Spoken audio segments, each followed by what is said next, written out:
सभी भक्तों को श्री शिवाय नमस्तुभ्यम। हर हर महादेव। बुधवार के दिन से यदि आप दुर्वा वाला ये उपाय करना प्रारंभ कर देते हैं तो आपकी जो मनोकामना है, पंचवृत्ति, संतान प्राप्ति या किसी एग्ज़ाम में पास होना चाहते हैं, तो उसके लिए सबसे पहले आपको क्या करना होगा, आपको दुर्वा लेनी होगी और इन दुर्वा की एक इस प्रकार से गांठ बनानी है। और जब आप इन दुर्वाओं को बांधें तो बांधते समय आपको ध्यान रखना है कि आपको मूली का धागा नहीं लेना है। जब भी हम दुर्वा के 11, 21, 31 पुच्छ बांध कर गणेश जी को समर्पित करते हैं तो उसमें हम मूली का धागा नहीं बांधते, हम एक दुर्वा से ही इन सभी दुर्वाओं को बांधते हैं और उसके बाद में गणेश जी को समर्पित करते हैं।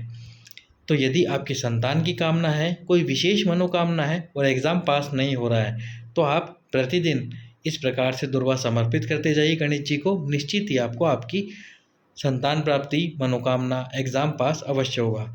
तो सबसे पहले आपको, यदि आपकी कोई विशेष मनोकामना हो तो उस विशेष मनोकामना के लिए आपको 21 दुर्वा समर्पित करनी चाहिए। 21 दुर्वाओं को इस प्रकार से आप बांध कर, जो गणेश जी का टूटा हुआ दांत है, जो गणेश जी का टूटा हुआ दांत है, उस दांत वाले स्थान पर आपको 21 दुर्वा समर्पित करनी चाहिए यदि कोई विशेष मनोकामना है।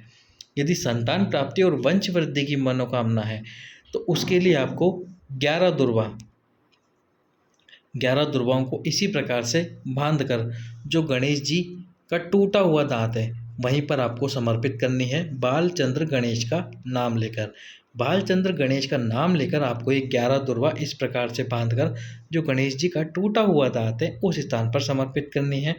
यदि कार्य सिद्धता के लिए आप किसी कार्य के लिए जा रहे हैं और आप चाहते हैं कि ये कार्य सिद्ध हो जाना चाहिए, जिस काम से आप बाहर निकल रहे घर से, तो आपका वो कार्य पूरा होना चाहिए, उसके लिए आपको 7 दुर्वा इस प्रकार से ही लेनी है।